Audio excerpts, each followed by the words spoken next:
I never thought I would witness Adolf Hitler's complete psychological breakdown over a military defeat.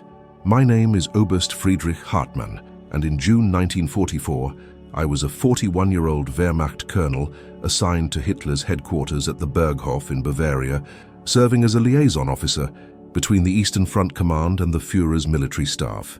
I had spent 23 years in the German army, fought in the Great War as a young lieutenant, survived the chaos of the Weimar Republic, and watched with growing unease as the Nazi regime transformed Germany's military into an instrument of ideological conquest.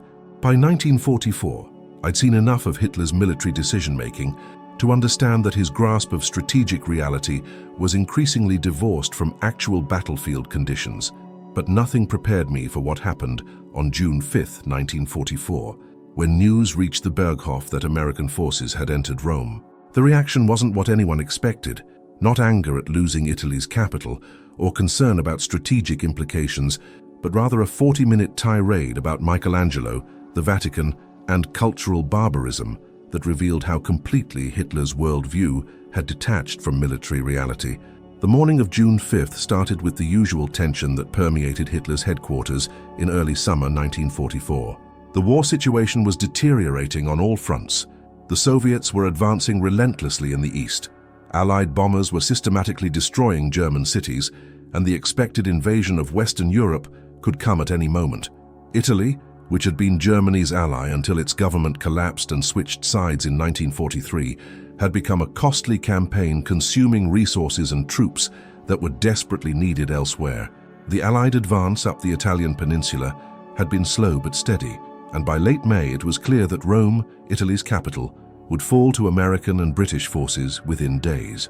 I was in the map room of the Berghof, preparing briefing materials on Soviet operations in Ukraine, when General Oberst Alfred Jodl, chief of the operations staff of the Armed Forces High Command, received the telephone call from Field Marshal Kesselring in Italy. The conversation was brief. Jodl's face remained professionally neutral, but I could see tension in his shoulders as he hung up the phone and turned to the assembled staff officers. "Rome has fallen," Jodl announced quietly. American Fifth Army units entered the city from the south at approximately 0700 hours local time this morning. General Clark is claiming it as the first Axis capital to fall to Allied forces. Field Marshal Kesselring has withdrawn German forces north of the city to avoid urban combat and preserve his army group for continued defensive operations. The news was significant, but not unexpected. We'd known for weeks that Rome couldn't be held, that the strategic decision had been made to declare it an open city to avoid destruction, and that German forces would withdraw to defensive positions farther north. From a purely military standpoint, losing Rome was unfortunate but acceptable if it allowed preservation of combat-effective forces for continued resistance. "How do we inform the Führer?" asked General Major Walter Warlimont, Jodl's deputy. It was a reasonable question because delivering bad news to Hitler had become increasingly difficult as the war situation worsened. His reactions were unpredictable, often irrational, and sometimes violent. "Directly and factually," Jodl replied. Rome's fall was inevitable. Kesselring conducted a skillful withdrawal that preserved his forces. We emphasized the successful preservation of combat power rather than the loss of the city. The Führer will not be pleased, but he should understand the military logic. We were wrong about that. Spectacularly, catastrophically wrong. Hitler was in his study, reviewing architectural drawings for the planned rebuilding of Linz, when Jodl requested an audience to deliver the news. I accompanied Jodl as part of my liaison duties, though my role was primarily to observe and provide additional context on Eastern Front operations if requested. We entered to find Hitler bent over a large table covered with sketches and models, completely absorbed in planning buildings that would never be constructed. "Mein Führer, I have urgent news from Italy," Jodl began, his voice carrying that careful neutrality that senior officers had learned to adopt when delivering unwelcome information. "American forces have entered Rome. Field Marshal Kesselring has successfully withdrawn Army Group C to prepare defensive positions north of the city. Our forces remain intact and combat effective." Hitler looked up slowly from his architectural drawings. His face was pale, his hands trembling slightly with the Parkinson's symptoms that had become increasingly noticeable over the past year. For a long moment, he said nothing, and I wondered if perhaps he would accept this news with the stoic pragmatism that military commanders were supposed to display when discussing inevitable setbacks. Then he exploded.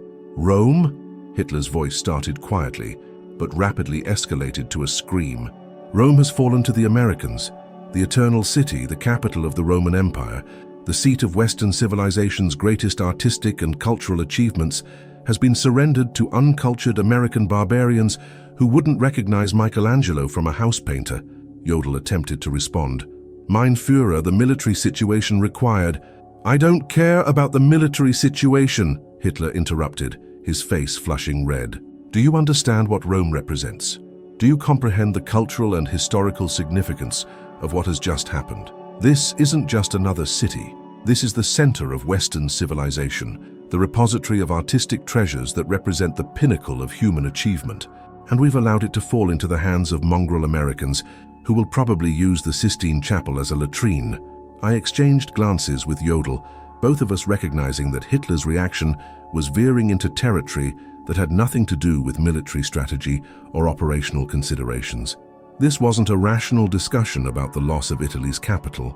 This was something else entirely, something that revealed the bizarre workings of Hitler's mind as he processed military defeat through the lens of his obsessive relationship with art and culture. "The Sistine Chapel," Hitler continued, his voice taking on an almost reverent tone even as his anger continued to build, "contains Michelangelo's greatest work. The ceiling frescoes represent humanity's highest artistic achievement.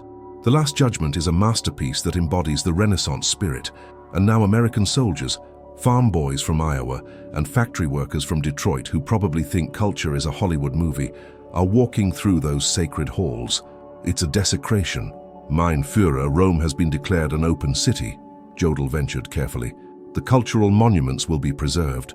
The Americans committed to protecting culture." Hitler's voice dripped with contempt. "The same Americans who bombed Monte Cassino, a monastery that had stood for 1400 years into rubble? The same barbarians who destroyed irreplaceable medieval architecture across Europe. You expect me to believe they'll show proper reverence for Rome's artistic heritage?" What followed was a 40-minute monologue that ranged across art history, architectural theory, cultural philosophy, and increasingly deranged assertions about American cultural barbarism. Hitler paced his study, gesticulating wildly, occasionally pausing to pick up architectural drawings or art books to illustrate his points. Jodl and I stood silently, recognizing that attempting to redirect the conversation toward actual military matters would be futile. "Do you know what Michelangelo said about sculpture?" Hitler demanded, not waiting for an answer. "He said that every block of stone has a statue inside it, and it is the task of the sculptor to discover it. That's the essence of artistic genius, the ability to see what others cannot see, to bring forth beauty from raw material. The Pietà, the David, these are not just statues. They are manifestations of human potential at its highest level." He turned to a bookshelf and pulled out a volume on Renaissance art, flipping through pages with trembling hands. "And the Americans, what do they understand of this? What can people whose culture consists of jazz music and gangster films possibly appreciate about Raphael's School of Athens or Bernini's Colonnade at St. Peter's? They are cultural children playing with treasures they cannot comprehend." I risked a glance at Jodl, whose expression remained carefully neutral, but whose eyes betrayed his recognition that we were witnessing something extraordinary and disturbing. The Führer of Germany, facing military catastrophe on multiple fronts, was having a breakdown about art history while ignoring the strategic implications of losing Italy's capital city. Hitler's monologue shifted to architecture, another of his obsessions. Rome represents the culmination of 2,000 years of architectural development. From the Pantheon to the Baroque churches, it's a living museum of humanity's architectural genius. And we've surrendered it to a nation whose idea of architecture is steel and glass boxes that wouldn't be out of place in a factory district. The Americans will probably want to tear down medieval buildings to make parking lots for their vehicles. "Mein Führer," Jodl attempted again, "perhaps we should discuss the strategic situation in Italy and the defensive positions that army groups see." "I don't want to discuss defensive positions," Hitler shouted. "I want to discuss the fact that we are losing this war not just militarily but culturally. The barbarians are overrunning civilization, and nobody seems to understand what that means. When American soldiers march through the Forum, when they occupy the Colosseum, when they park their tanks in front of the Trevi Fountain, It represents more than a military defeat. It represents the triumph of cultural mediocrity over artistic genius. The irony was staggering. Hitler was lamenting cultural barbarism while leading a regime that had burned books, destroyed art it deemed degenerate, murdered millions in industrial death camps, and reduced half of Europe to rubble. But pointing out this hypocrisy would have been suicidal, so Jodl and I remained silent while Hitler continued his tirade. "I visited Rome in 1938, Hitler said, his voice suddenly quieter and almost wistful. "I walked through the Vatican museums. I stood in the Sistine Chapel and looked up at Michelangelo's ceiling. I understood in that moment what Western civilization had achieved at its peak: the technical mastery, the artistic vision, the sheer ambition of covering that vast ceiling with frescoes of such beauty and complexity. It was inspiring. It reinforced my understanding that great leaders must be patrons of great art, that military power means nothing without cultural achievement to give it meaning." He turned to face us directly, and for a moment I saw genuine anguish in his expression, a glimpse of the failed artist who'd been rejected by the Vienna Academy of Fine Arts decades earlier and who'd never entirely recovered from that rejection. And now the Americans have Rome. They'll photograph the art like tourists, treat it as entertainment rather than as sacred cultural heritage. They'll probably set up their command posts in Renaissance palaces and hang their military maps over priceless frescoes. It's unbearable. Jodl made another attempt to redirect toward military matters. "Mein Führer, Field Marshal Kesselring requests guidance on defensive operations north of Rome. He has prepared positions along—" "Tell Kesselring he should have defended Rome street by street," Hitler interrupted. "I don't care about the military logic of preservation of forces. Some things are more important than tactical considerations. Rome should have been defended as Stalingrad was defended, as a matter of principle and cultural preservation, not surrendered because some general decided it was strategically expedient." This was madness. Hitler was suggesting that Rome should have been turned into an urban battlefield like Stalingrad, where both the city and the defending army had been destroyed in months of horrific fighting. The comparison revealed how completely divorced from military reality his thinking had become. "The Führer recalls that Stalingrad's defense resulted in the loss of an entire army," Jodl said carefully. "Surely the preservation of Army Group C for continued resistance is preferable to its destruction in urban combat that would also have devastated Rome's cultural monuments." Hitler waved dismissively. "Kesselring lacks vision. He thinks like a traditional military commander, concerned only with maps and casualty figures. He doesn't understand that this war is about civilization itself, about whether European culture will survive or whether it will be overwhelmed by American materialism and Soviet barbarism. Rome's fall is a catastrophe that transcends military considerations." The tirade continued for another 20 minutes, touching on topics ranging from the superiority of German culture to the alleged cultural inadequacy of the United States to Hitler's plans for post-war cultural reconstruction that would somehow occur after Germany's inevitable victory. It was a window into a mind that had constructed an alternate reality where military setbacks were interpreted through bizarre cultural frameworks and where actual strategic considerations were secondary to aesthetic and philosophical abstractions. Hitler's voice grew more agitated as he continued. "Do you know what the Colosseum represents? It's not just an ancient arena. It's a monument to Roman engineering genius, to the organizational capacity that allowed Rome to dominate the Mediterranean world for centuries. And now American soldiers will walk through it, probably carving their names into ancient stones like vandals, with no comprehension of the historical significance of what they're desecrating." He grabbed another art book from his shelf, this one focusing on Baroque architecture. "And the churches. Sant'Andrea della Valle, il Gesù, Santa Maria Maggiore. These are architectural masterpieces that define an entire period of human artistic achievement. Bernini, Borromini. These were geniuses who understood that architecture is not just functional construction, but the physical embodiment of cultural and spiritual ideals. What can Americans, with their utilitarian mindset and their obsession with efficiency, possibly understand about buildings designed to glorify God and inspire the human spirit?" Jodl stood rigid, his face a mask of professional neutrality, while his eyes betrayed increasing concern about the direction of this conversation.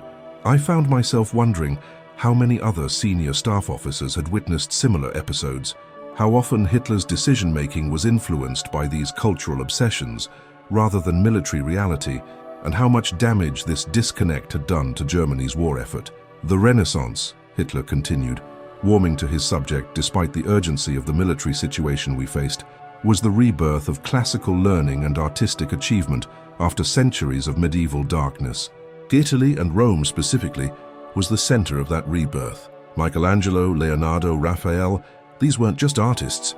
They were visionaries who elevated human achievement to heights that had not been seen since ancient Greece and Rome. Their work represents what humanity can accomplish when genius is properly nurtured and supported. He paused, his trembling hands gripping the edge of the table. And I understand this because I too am an artist. I too have studied the masters and understood what they achieved. My architectural plans for rebuilding Germany's cities are based on this understanding, on the recognition that great nations must be built not just on military power, but on cultural achievement. That's why Rome's loss is so devastating. It represents the defeat of civilization by barbarism, of artistic genius by utilitarian mediocrity. The megalomania was breathtaking. Hitler was comparing himself to Michelangelo and Leonardo, suggesting that his rejected architectural drawings and failed art career somehow gave him special insight into cultural matters that justified military decisions based on aesthetic rather than strategic considerations. But again, pointing this out would have been suicidal. Finally, exhausted by his own fury, Hitler dismissed us with instructions to inform Kesselring that he was disappointed in the loss of Rome and that future defensive operations should prioritize protection of cultural monuments, even at the cost of military effectiveness. Jodl acknowledged the order with professional neutrality, and we withdrew from the study. Once we were safely outside and out of earshot of Hitler's staff, Jodl stopped and turned to me, his face showing the strain of what we'd just witnessed. "Colonel Hartmann, you will not discuss what just occurred with anyone. The Führer's passionate concern for cultural preservation reflects his deep appreciation for Western civilization, but it might be misinterpreted by those who don't understand his broader vision." "Understood, General Oberst," I replied, though I must say, the Führer's reaction seemed unusually intense given the broader military situation we face. Jodl's expression was grim. "The Führer's mind works in ways that don't always align with conventional military thinking. What we just witnessed was not primarily about Rome's military significance, but about his personal relationship with art and culture. He sees himself not just as a military leader, but as a protector and patron of Western civilization's cultural heritage. The loss of Rome represents a personal failure to him, in ways that losing a battle or even an army does not. That's concerning, sir," I said carefully. "If strategic decisions are being influenced by cultural and aesthetic considerations rather than military reality, we face significant challenges in conducting effective defensive operations." "We face significant challenges in many areas," Jodl replied, "but our duty is to serve Germany and to execute our orders to the best of our ability, regardless of the complexities of command relationships. Now we need to draft appropriate guidance to Kesselring that reflects the Führer's concerns while allowing him to conduct militarily sound operations." Over the following days, I watched as the incident was carefully managed and minimized. The official record showed only that Hitler had been informed of Rome's fall and had expressed displeasure at the loss. The 40-minute tirade about Michelangelo and cultural barbarism wasn't documented in formal records. Those of us who'd witnessed it were implicitly understood to keep it confidential, both to protect Hitler's image and to avoid giving ammunition to those who might question his mental fitness for command. But word spread anyway through the informal networks that existed in Hitler's headquarters. Officers and staff who'd witnessed similar episodes in other contexts shared knowing glances when Rome was discussed. There was growing recognition among the senior staff that Hitler's decision-making was increasingly influenced by factors that had little to do with military reality, that his grasp of strategic necessity was being overwhelmed by ideological, cultural, and personal obsessions. The next morning, June 6th, brought news of the Allied invasion of Normandy, and suddenly the Rome incident seemed almost trivial compared to the larger catastrophe unfolding in France. The invasion that we'd all known was coming had finally arrived, landing on the beaches of Normandy with a force and scale that exceeded our worst predictions. Hitler's response to this genuinely critical development was oddly muted compared to his explosion over Rome, as though he'd exhausted his emotional capacity on cultural matters and had nothing left for actual military crises. I was present during the initial briefings about Normandy, watching as staff officers presented maps and troop dispositions and damage assessments. Hitler listened with apparent attention, but seemed strangely detached, as though the real war was happening somewhere else, and this was just an administrative inconvenience. When asked for decisions about reinforcement priorities and counterattack plans, he gave vague instructions that left operational details to field commanders, a stark contrast to his usual micromanagement of tactical decisions. Later that day, I overheard a conversation between Jodl and Warlimont in the corridor outside the map room. They were speaking quietly, but the walls carried sound well enough that I caught most of what they said. "He's given up," Warlimont said, his voice carrying a mixture of disbelief and despair.